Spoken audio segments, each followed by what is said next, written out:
दौलत है। बेटा तो है मालूम पड़, दुनिया की सबसे बड़ी दौलत है महाराज आपका बच्चा संस्कारवान, ये दुनिया की दौलत है।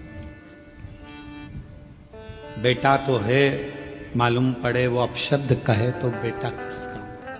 दुनिया की सबसे बड़ी दौलत है आपके बच्चे संस्कारित निकल जाएं, आपका आदर करें, सम्मान करें, सत्कार करें, आप जी लगाकर बात करें, आपको प्रेम से बोलें, चिढ़कर ना बोलें, तो समझ लो कि आपकी जिंदगी सार्थक है।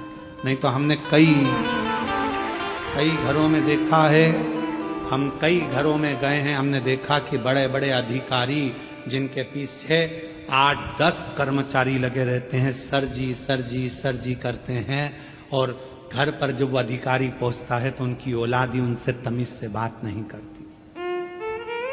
जिसके पीछे नौकर लगे हैं, जिसके पीछे 5-10 कर्मचारी लगे हैं, सर सर सर सर कर कर बात कर रहे हैं, आप जी लगा कर बात कर रहे हैं, और वही अधिकारी जब अपने घर में पहुंचता है तो उसको सम्मान के शब्द उसकी औलाद से नहीं मिलते।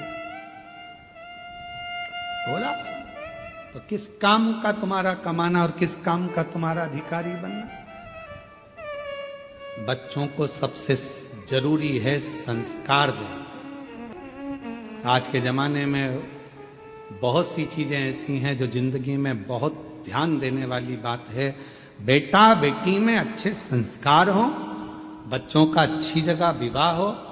बेटी का विवाह तो फिर भी चल जाता है कि बेटी को विदा कर दिया, पर सबसे ज्यादा टेंशन बेटे की विवाह की रहती है कि बेटी तो चली जाएगी, हमारे घर के संस्कार जो हमने दिए हैं वो लेकर जाएगी, पर हमारे यहाँ जो आएगी जगदम्बा वो कैसी आएगी, ये भरोसा, इसका भरोसा कैसे कर सकते। हमने तो अपनी बेटी को जो संस्कार दिया वो लेकर जाएगी। हमारी बेटी ऑफिस से आती है, खुद चाय बनाती है, कॉफी बनाती है, देती है, पापा मम्मी लाओ मैं कर दूं, लाओ पापा मैं कर देती हूँ, पापा आज लेट क्यों हो गए, मम्मी आज ऐसा क्यों हो गया। हमारी बेटी में तो इतने संस्कार है, पर कौन सी बेटी हमारे बेटे के लिए आ रही है, उसमें क्या संस्कार है ये हमको नहीं मालूम, हमको नहीं ज्ञात। तो फिर गुरुजी हम अपने बेटों को संस्कार क्यों दे, बेटी ना जाने कैसी आएगी। हम अपने बेटे को इसलिए संस्कार दो कि बेटी कैसी भी आए, एक चुंबक होती है जो लोहे को चिपका कर रखती है, तो लोहे में भी एक तत्व आ जाता है चुंबक का, तो वो दूसरे को चिपका लेती है। उसी तरह हमारा बेटा यदि संस्कारित होगा तो बहू कोई भी आएगी तो उसको संस्कारवान बना ही दे, ये उसके अंदर संस्कार है। दुनिया की सबसे बड़ी दौलत है अच्छे संस्कार हमारे बच्चों को मिले, श्रेष्ठता का भाव मिले, हमारे माता बच्चे सम्मानजनक भाव से प्रणाम करें, नमन करें। और कौन सिखाएगा इनको, अपने को तो सिखाना है। एक माता पिता ने अपने बच्चे से कहा, ऐ सुन शाम को गुरुजी आएंगे प्रणाम करना हो। वो बेटा लग गया इधर उधर काम में, गुरुजी आ गए, बेटे को सोफा पे गुरुजी बैठे तो बच्चे को कहा चल जा प्रणाम कर। माँ ने कहा चल गुरुजी को प्रणाम कर, नहीं कर, गुरुजी को प्रणाम नहीं कर रहा, चल जा कर, नहीं कर। माँ ने 2 थप्पड़ दिया, अपने गुरुजी प्रणाम कर, नहीं कर। पिताजी आए, बेटा गुरुजी प्रणाम करो, नहीं कर। पिताजी ने भी 2 धरके दिए। गुरुजी ने पूछा क्यों मार रहे हो, ये प्रणाम नहीं कर रहा। गुरुजी बोल रहा नहीं कर रहा तो मत करने दो, कम से कम तुम दोनों तो करो। नहीं कर रहा मत करने दो, तुम दोनों तो करो।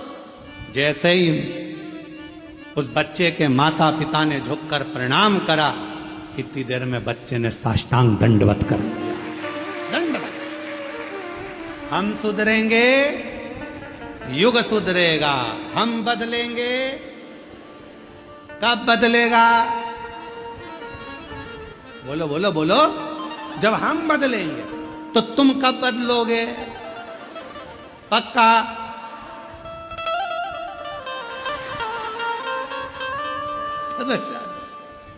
बहुत जरूरी है तुम्हारा बदलना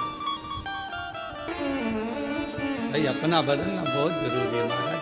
बदलाव जिंदगी का नियम है। और हम तो भोलेनाथ कृपा करना, इन सबके हृदय को जरूर ऐसा भाव रखना कि ये अपने बच्चों को अच्छा संस्कार, और इनके बच्चों को भी भगवान ऐसी कृपा करना शंकर जी, जो इनकी सेवा करे, आदर करे, सम्मान करे, सत्कार करे, इनके चरण छुए, ऐसे संस्कार इनके बच्चों को दीजिए मेरे बाबा। देव पर ये संस्कार, ऐसी कृपा करो करुणा सागर, ऐसी दया करो मेरे शंकर कि इन सब के बच्चे, जितने आस्था चैनल पर कथा सुन रहे हैं, जितने ऑनलाइन कथा सुन रहे हैं, जितने फेसबुक यूट्यूब पर कथा सुन रहे हैं, और जितने पंडाल में बैठकर कथा सुन रहे हैं, इन सब के बच्चे अपने माता पिता का आदर करें, सम्मान करें, सत्कार करें और उनके चरणों को नमन करें। बहुत जरूरी आदर, संस्कार बहुत जरूरी। और जब तक संस्कार नहीं होंगे तब तक जीवन का सुख नहीं होगा। और महादेव नमन चरण स्वीकार कीजिए, सबका किया है मेरा भी उद्धार कीजिए, उद्धार कीजिए।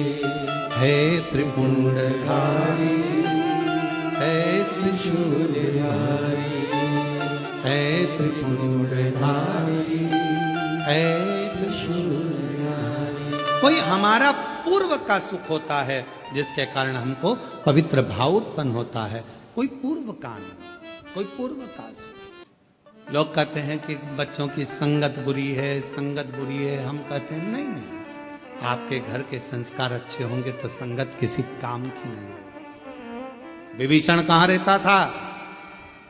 रावण की लंका में। कैकई कहाँ रहती थी? राम जी की अयोध्या में।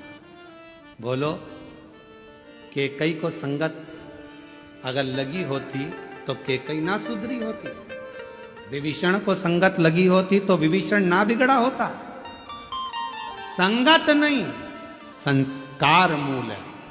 जो छोटे बच्चों को हमने ज्ञान दे दिया, समझा दिया, बता दिया, उसकी बुद्धि में जो बैठ गया, जो बैठ गया।